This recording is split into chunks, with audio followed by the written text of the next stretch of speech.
Hello everyone, learning pixels पर आप सबका स्वागत है। मैं हूं मनीष। फोटोशॉप लर्निंग सीरीज की ये है क्लास नंबर 22 और आज की हमारी टॉपिक है रूलर, ग्रिड एंड गाइड्स। तो आइए शुरू करते हैं।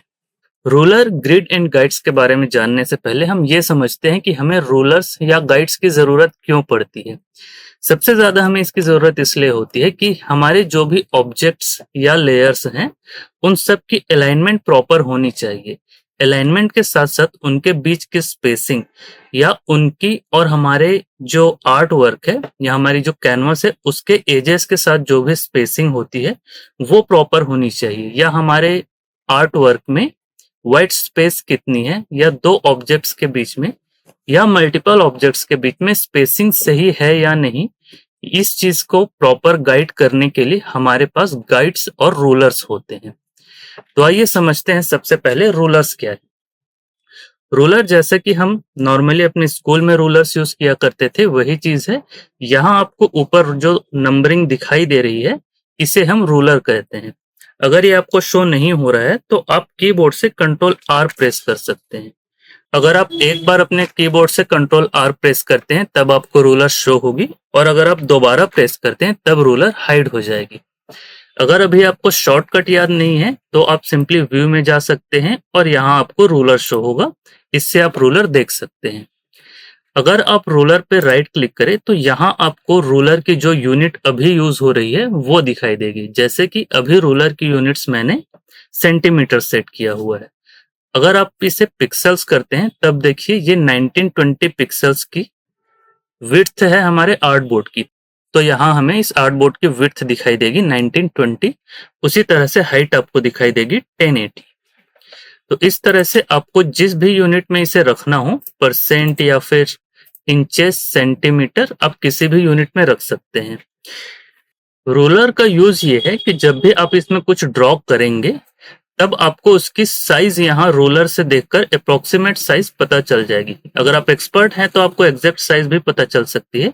जैसे कि देखिए मैं यहाँ कर्सर जब ला रहा हूँ तो 8 और 9 के बीच में एक कर्सर जैसा मुझे शो हो रहा है, तो वो अभी इस रेक्टेंगल की साइज है या पोजिशन है।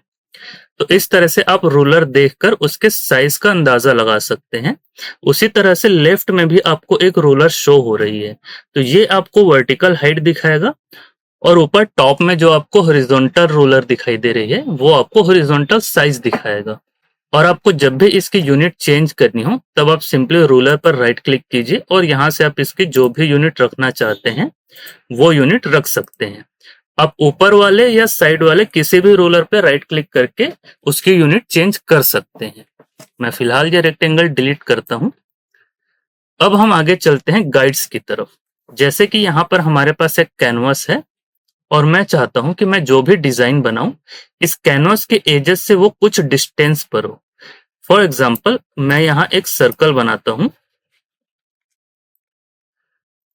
और मैं चाहता हूं कि यहां से ये कुछ डिस्टेंस पर हो, जो कैनवस के एजेस है वहां से मैं चाहता हूं कि कुछ डिस्टेंस पर हो मैं जो भी ऑब्जेक्ट बनाऊं।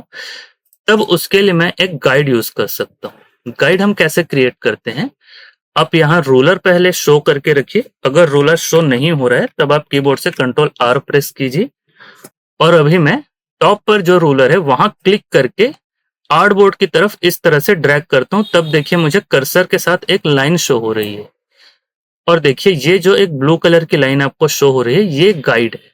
और उसी तरह से अगर मैं वर्टिकल रूलर से फिर से ड्रैग करूं तब मुझे एक वर्टिकल गाइड मिलेगी। इस तरह से फोटोशॉप में आपको गाइड्स मिलते हैं। गाइड आपको फोटोशॉप में या तो वर्टिकल मिलेगा या हॉरिजॉन्टल मिलेगा, ठीक है। और ये चीज आपको अभी ब्लू कलर में शो हो रही है। इसके कलर आप अपने कंफर्ट के हिसाब से चेंज कर सकते हैं, उसे हम थोड़ी देर में देखेंगे। तो देखिए इसका फायदा ये होगा कि अब सपोज मैं एक रेक्टेंगल बनाता हूं और मैं चाहता हूं कि वर्टिकल एज जो आर्टबोर्ड की है वहां से इस रेक्टेंगल की भी डिस्टेंस सेम हो। तब मैं मूव टूल पर रहते हुए रेक्टेंगल सेलेक्ट करके इसे सेम मैं गाइड के ऊपर ले जाऊंगा इस तरह से, और ऑटोमेटिक अब देखिए दोनों सेम लाइन से अलाइन हो चुके हैं। तो इससे मुझे ये हेल्प हो जाता है कि अगर मुझे एज से कुछ स्पेसिंग चाहिए तो वो चीज मुझे इजीली समझ में आ रही है कि मेरे जितने भी ऑब्जेक्ट्स हैं या मेरी जो भी ड्राइंग है या आर्ट वर्क है उनके एजेस से डिस्टेंस मुझे कहाँ पर रखने हैं। इसमें मुझे बार बार मेजर करने की जरूरत नहीं पड़ेगी। तो ये हो गई कि हम गाइड किस तरह से क्रिएट करते हैं। अगर मुझे कोई गाइड डिलीट करनी है तब मुझे क्या करना होगा, क्योंकि देखिए अगर मैंने गाइड पर इस तरह सिंगल क्लिक करके डिलीट प्रेस करता हूं तब वो गाइड डिलीट नहीं होगी, जो लेयर पर मेरा सिलेक्शन था वो लेयर डिलीट होगी। तो गाइड डिलीट करने के लिए काफी सिंपल तरीका है। आप गाइड के ऊपर कर्सर ले जाइए और उसके बाद इसे ड्रैग करके रूलर के ऊपर ले जाकर छोड़ दीजिए। आप किसी भी रूलर पे ले जा सकते हैं, अगर मैं लेफ्ट वाले रूलर पर ले जाऊं तो वो भी डिलीट हो जाएगी। और अगर फिर से क्रिएट करना है तब आप इस तरह से फिर से गाइड क्रिएट कर सकते हैं। डिलीट करने के लिए आप होल्ड कीजिए और किसी भी रूलर के ऊपर ले जाकर उसे छोड़ दीजिए, वो गाइड डिलीट हो जाएगी। ये हो गया गाइड क्रिएट करने का एक तरीका। दूसरा तरीका ये है, सपोज मैंने ये रेक्टेंगल बनाया हुआ है और मैं चाहता हूं कि इस रेक्टेंगल के चारों ओर एक गाइड क्रिएट हो जाए। फोटोशॉप इसका भी ऑप्शन देता है। इसके लिए हमें क्या करना होगा, मैं फिर से शेप टूल पर आता हूं। लेयर पैनल में ये रेक्टेंगल सेलेक्टेड है और इस रेक्टेंगल के ऊपर मैं राइट क्लिक करूंगा और यहाँ जो विंडो ओपन हो रही है वहां एक ऑप्शन है न्यू गाइड्स फ्रॉम शेप। जैसे ही मैं इस पर क्लिक करूंगा, देखिए इसके चारों एजेस से मुझे 4 गाइड्स मिल चुके हैं। ये सिर्फ रेक्टेंगल ही नहीं, अगर मैं चाहता हूं कि इस सर्कल से मुझे गाइड बनाने हो तब मैं वो भी कर सकता हूं। मैं फिर से शेप टूल पर आता हूं, ये सर्कल सिलेक्शन में है और राइट क्लिक करके यहां से न्यू गाइड्स फ्रॉम शेप करेंगे, तब देखिए यहां से भी आपको 4 गाइड्स मिल जाएंगे। ध्यान रहे गाइड्स आपको हमेशा वर्टिकल और हॉरिजॉन्टल ही मिलेंगे। ऐसा नहीं है कि आपने सर्कल सेलेक्ट किया हुआ है तब आपको सर्कल के शेप में गाइड नहीं मिलेगा। अगर आपको उस तरह के गाइड चाहिए तो उसकी फैसिलिटी आपको इलस्ट्रेटर देता है, पर फिलहाल फोटोशॉप में ये ऑप्शन अवेलेबल नहीं है। अब मैं ये दोनों लेयर्स डिलीट करता हूं और इन सभी गाइड्स को डिलीट करने के लिए हम क्या करेंगे, ध्यान रहे गाइड्स डिलीट करने के लिए आपको मूव टूल पर आना होगा और यहां से आप एक एक गाइड सेलेक्ट करके उसे रूलर के ऊपर ड्रैग कर दीजिए और सभी गाइड्स डिलीट हो जाएंगे। या फिर आप गाइड्स अगर नहीं देखना चाहते हैं तब गाइड शो करने के लिए शॉर्टकट है कंट्रोल एच और हाइड करने के लिए भी सेम ऑप्शन है कंट्रोल एच। अभी हमारे पास 2 गाइड्स हैं, मैं कीबोर्ड से कंट्रोल एच प्रेस करता हूं, दोनों गाइड्स हाइड हो गए हैं। और अगर मैं फिर से कंट्रोल एच प्रेस करता हूं तब वो गाइड मुझे फिर से शो हो जाएंगे। तो ये चीज याद रखिए, गाइड शो या हाइड करने के लिए शॉर्टकट है कंट्रोल एच। अगर आपको शॉर्टकट अभी याद नहीं है तो आप फिर से व्यू पर जाइए और यहाँ आपको शो गाइड्स मिलेगा। अब हम चलते हैं ग्रिड्स की तरफ। तो ग्रिड की शॉर्टकट है कंट्रोल और इन्वर्टेड कॉमा। आप अपने कीबोर्ड से कंट्रोल और इन्वर्टेड कॉमा प्रेस कीजिए, तब आपको ग्रिड शो होगी और हाइड होगी। मैं फिर से शो करता हूं और इसे हम जूम करते हैं, तब देखिए यहाँ जो आपको थोड़ी थिक लाइन या सॉलिड लाइन दिखाई दे रही है वो एक्चुअल में ग्रिड की साइज है और जो छोटे बॉक्सेस आपको दिखाई दे रहे हैं वो ग्रिड के सेल्स हैं। तो इस तरह से आपको ग्रिड मिलती है फोटोशॉप में। तब आपको अगर इस तरह से कुछ डिजाइन क्रिएट करने हो जिसके लिए आपको ऐसी ग्रिड की जरूरत है, तब आप उस ग्रिड के हिसाब से वो डिजाइन इस तरह से कुछ इस तरह, तब आप उस ग्रिड को यूज करते हुए कुछ इस तरह से डिजाइन क्रिएट कर सकते हैं। अब हम चलते हैं कि रूलर ग्रिड्स एंड गाइड्स की सेटिंग्स हम किस तरह से चेंज कर सकते हैं। जैसे कि देखिए अभी मैंने जो डिजाइन बनाया है वो ब्लैक कलर की है और ग्रिड की लाइंस भी ब्लैक कलर की हैं। तो अगर मैं यहाँ डिजाइन्स बनाता जाऊंगा तो कुछ देर बाद हो सकता है मुझे ये ग्रिड्स जो है वो ठीक से दिखाई ना दे, क्योंकि मेरी बैकग्राउंड की कलर या फिर मेरे ऑब्जेक्ट्स के कलर भी ब्लैक है और ग्रिड के जो लाइंस है उनके कलर्स भी सेम हो जाएंगे। तो फोटोशॉप हमें ऑप्शन देता है रूलर की यूनिट्स और ग्रिड या गाइड के कलर्स हम किस तरह से चेंज कर सकते हैं। तो उसके लिए हम जाएंगे एडिट पर, लास्ट में आपको प्रेफरेंस की ऑप्शन मिलेगी और यहाँ आपको गाइड ग्रिड एंड स्लाइसेस के ऑप्शन मिल रहे हैं। तो यहाँ से आप ये चीजें चेंज कर सकते हैं। जैसे कि हमने देखा था कि यहाँ से गाइड्स के कलर हमें इस तरह से सियान कलर शो हो रहे थे। मैं ये विंडो अभी क्लोज करता हूँ और मैं एक गाइड क्रिएट कर लेता हूँ ताकि आपको कलर समझ में आए। फिर से हम एडिट पर जाएंगे, प्रेफरेंस, और यहाँ से गाइड ग्रिड एंड स्लाइसेस पर मैं क्लिक करता हूँ।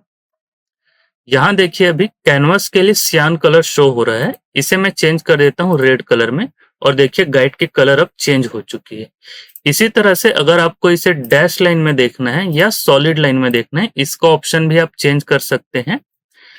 आर्टबोर्ड और कैनवास जो दो ऑप्शन है, उसका मतलब ये है कि अभी जब मैंने न्यू डॉक्यूमेंट क्रिएट किया था, तब मैंने आर्टबोर्ड ऑप्शन ऑफ रखा हुआ था। आपने अगर वो क्लास देखी हो न्यू फाइल वाली, तब उसमें आपने देखा होगा कि उस विंडो में आर्टबोर्ड का एक ऑप्शन होता है।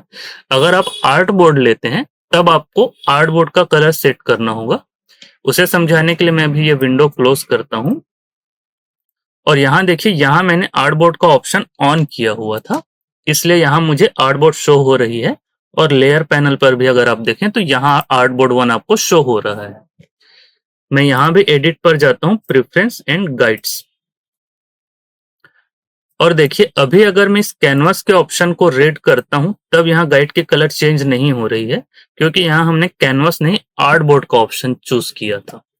तो अगर मैं आर्टबोर्ड वाले ऑप्शन को चेंज करता हूं, तब देखिए यहां से गाइड की कलर चेंज हो रही है। तो आपको जैसा चाहिए, या फिर कहना चाहिए आपको जैसी जरूरत है, अगर आप आर्टबोर्ड पर काम कर रहे हैं और वहां आपको गाइड के कलर्स चेंज करने हैं या उसके स्ट्रोक्स चेंज करने हैं, तब आप आर्टबोर्ड के ऑप्शन में जाएंगे। और अगर आपने आर्टबोर्ड का ऑप्शन चेक नहीं किया था न्यू फाइल लेते समय, तब आपको कैनवास में कलर्स चेंज करने होंगे।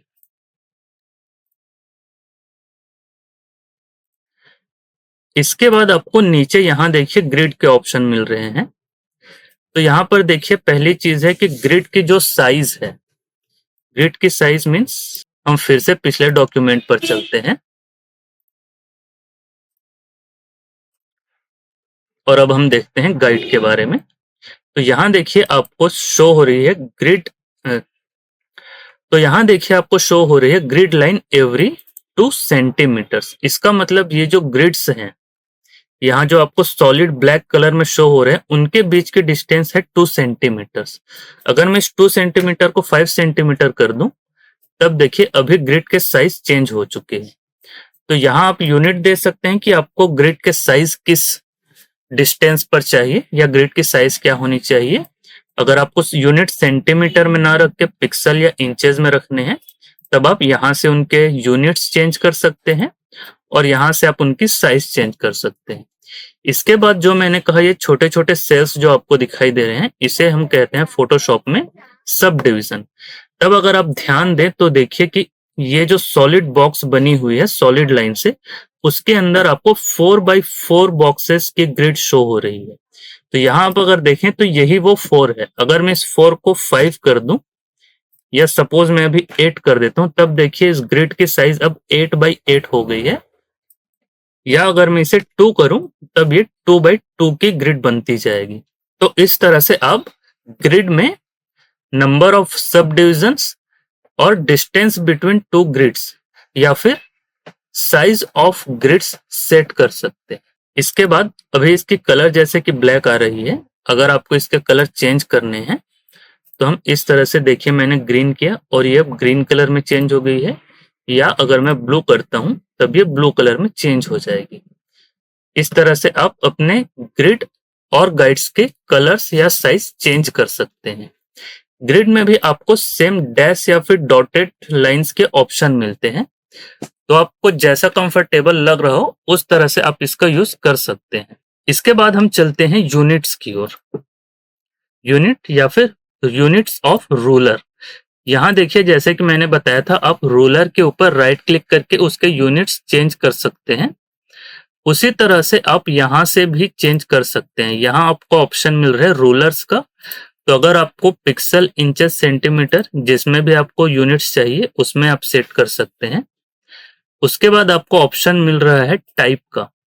तो देखिए अगर अभी आप देखेंगे तो यहाँ टाइप में आपको यूनिट पॉइंट शो हो रही है, पीटी मीन्स पॉइंट। तो अगर मैं इसे चेंज कर देता हूं यहां से और इसे मैं पिक्सल्स कर देता हूं और ओके करता हूं, तब अब देखिए यहाँ पर पॉइंट्स के जगह पिक्सल्स शो हो रहे हैं। तो ये छोटी छोटी चीजें होती हैं जिसमें से हर चीज को टीचर आपको नहीं बता सकता। तो इन चीजों को आप खुद से ही बार बार ओपन करके सेटिंग्स चेंजेस करके देखिए, आपको खुद ब खुद ये सारी चीजें समझ में आती जाएंगी। तो ये सारी चीजें एक्चुअली ये प्रेफरेंस जो है इसमें फोटोशॉप की जितनी भी सेटिंग्स हैं वो सारी चीजें इसमें आपको शो होती हैं। यहाँ देखिए आपके पास परफॉर्मेंस का ऑप्शन है, तो यहाँ से आप फोटोशॉप को कितनी मेमोरी देना चाहते हैं। नॉर्मली फोटोशॉप सीसी वर्जन्स जो हैं वो 4 से 6 जीबी मिनिमम रैम यूज करते हैं, तो इसलिए मैंने अराउंड 8 जीबी यहाँ से अलॉट किया हुआ है। अगर आप चाहते हैं कम अलॉट हो तो यहाँ से आप वो चीजें चेंज कर सकते हैं। यहाँ टूल्स पर अगर आए तो हमने फर्स्ट क्लास में जो चीजें डिस्कस की थी उनमें से कुछ चीजें आपको मिलेंगी। जैसे कि अभी अगर मैं अपना माउस स्क्रॉल करता हूं तो उससे कैनवास जूम इन या जूम आउट होता है। तो उसके लिए आपको यहाँ जो जूम विथ स्क्रॉल व्हील का ऑप्शन है ये आपको ऑन रखना होगा। फर्स्ट टाइम जब आप फोटोशॉप इंस्टॉल करते हैं तब ये ऑप्शन ऑफ रहता है। तब आपको जूम इन या जूम आउट करने के लिए माउस स्क्रॉल के साथ अल्ट की भी प्रेस करना होता है। तो उसके लिए बेटर ऑप्शन है कि आप ये zoom with scroll wheel on करके रखें। उसी तरह से आपको कैनवस मूव करना है, तो अगर ये ओवर स्क्रॉल का ऑप्शन ऑफ है तब कुछ लिमिटेड मूवमेंट होती है कैनवस में। तो अगर आप इसे भी ऑन करके रखेंगे तब वो एक बेटर ऑप्शन होता है। गाइड्स के साथ ही फोटोशॉप हमें स्मार्ट गाइड का ऑप्शन देता है। जैसे कि आपने अगर ध्यान दिया हो तो मैं जब भी कोई ऑब्जेक्ट इस तरह से मूव करता हूँ तब देखिए आपको एक मेजेंटा कलर की 2-3 कुछ लाइंस शो हो रही हैं।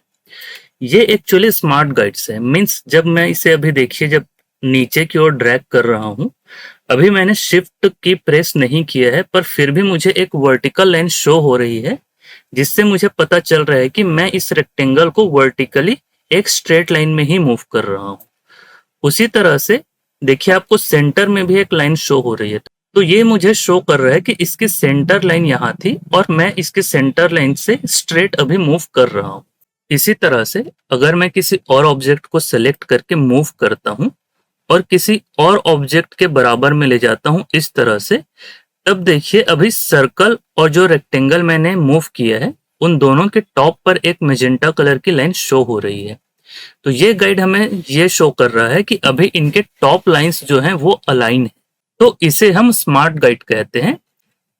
तो इसका यूज ये है कि यहाँ जो ऑप्शन बार पर आपको अलाइनमेंट के ऑप्शंस शो हो रहे हैं उन्हें बिना यूज किए भी हम कुछ हद तक इस तरह से अलाइन कर सकते हैं डिफरेंट ऑब्जेक्ट्स को, और इन्हें हम कहते हैं स्मार्ट गाइड्स।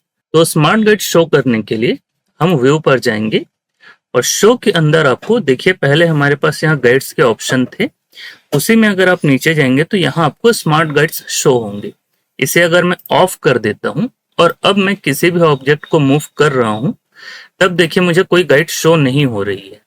तो स्मार्ट गाइड्स आप ऑन रखेंगे तो काफी बेटर होगा, अलाइनमेंट में आपको इजी होगा, इसलिए इसे मैं हमेशा ऑन रखता हूँ। इसके बाद आपके स्नैपिंग के भी ऑप्शन होते हैं। जैसे कि यहाँ से देखिए स्नैपिंग ऑन है। अभी अगर मैं इस रेक्टेंगल को मूव करता हूं तब देखिए यहाँ जहां भी मुझे स्मार्ट गाइड शो हो रहा है वहां जो भी ऑब्जेक्ट मैं मूव कर रहा हूं वो थोड़ी देर के लिए रुकता है या फिर वो स्नैप करता है। इससे ये फायदा है, देखिए अभी जब मैं मूव कर रहा हूं तब मुझे स्मार्ट गाइड शो तो हो रही है पर यह चीज पॉसिबल नहीं होता है मैक्सिमम टाइम कि एग्जैक्टली मेरा ऑब्जेक्ट वहीं जाकर रुके। तो जब हम स्नैपिंग ऑन रखते हैं, जैसे कि अभी स्नैपिंग ऑन है तो यहाँ मुझे स्मार्ट गाइड शो हुआ और अगर मैं हल्का सा अपना कर्सर देखिए मूव करता भी हूँ तब भी ऑब्जेक्ट मूव नहीं हो रही है। उसका रीजन ये है कि अभी स्नैपिंग ऑन है और स्मार्ट गाइड की लाइन जो मुझे अभी दिखाई दे रही है वहां ऑब्जेक्ट स्नैप करके उस पॉइंट पर वो ऑब्जेक्ट होल्ड हो रहा है। अगर स्नैपिंग ऑन नहीं होगी तब मुझे स्मार्ट गाइड तो शो होगा, लेकिन जब हल्का सा भी मेरा कर्सर मूव करेगा तब ऑब्जेक्ट अपने जगह से किसी और प्लेस पर चली जाएगी। तो स्नैपिंग का फायदा यह है कि जब हमें कोई ऑब्जेक्ट्स अलाइन करने होते हैं तब फोटोशॉप खुद ही जब वो किसी और ऑब्जेक्ट के साथ हमारा जो मास्टर ऑब्जेक्ट है वो अलाइन होता है, उस समय फोटोशॉप उस पॉइंट पर उस ऑब्जेक्ट को होल्ड करता है। इससे हमें अलाइनमेंट में इजी होती है। उसी तरह से देखिए अगर मैं इन सभी ऑब्जेक्ट्स को भी बंद कर देता हूं और एक गाइड मैंने लिया, तब देखिए जैसे ये सेंटर पर आएगा देखिए जैसे ही सेंटर पर आ रहा है ऑटोमेटिक वो गाइड सेंटर से स्नैप होकर वहां होल्ड हो रही है, ठीक है। ये देखिए जब मैं किसी और पॉइंट पर ले जा रहा हूं तब ये फ्रीली मूव हो रही है, लेकिन जैसे ही सेंटर के आसपास कर्सर जाएगी वो ऑटोमेटिक स्नैप करके सेंटर पर अलाइन हो रही है। उसी तरह से अगर मैं हॉरिजॉन्टल एक गाइड लेता हूं तब वो भी सेंटर पर आके देखिए ऑटोमेटिक स्नैप हो रही है। तो ये फायदा होता है स्नैप ऑन रखने का। स्नैप के अंदर आपको और ऑप्शंस मिलते हैं कि snap to guides, layers, grid, slices. तो ये सब चीजें अगर आप यूज कर रहे हैं और उनमें आपको स्नैपिंग करनी है तब इन्हें आप अपने रिक्वायरमेंट के हिसाब से ऑन या ऑफ रख सकते हैं। सभी को ऑफ करने से डिमेरिट भी एक ये होता है कि जब आपके पास बहुत सारे ऑब्जेक्ट होते हैं और आप किसी ऑब्जेक्ट को फ्रीली किसी एक पोजीशन पर रखना चाहते हैं तब उस केस में वो किसी न किसी ऑब्जेक्ट से स्नैप करके उसके एजेस से अलाइन होने की कोशिश करता है। तो इसमें जितने भी ऑप्शंस हैं सभी को ऑन रखना कोई जरूरी नहीं है, आपको जितने रिक्वायरमेंट है आप सिर्फ उतना ही ऑन रखिए। तो आज के क्लास के लिए इतना ही। आई होप आपको क्लास पसंद आई होगी। अगर आपको क्लास पसंद आई है तो please like the video and subscribe the channel. तो प्रैक्टिस करते रहिए, मिलते हैं एक नए क्लास के साथ। Thank you.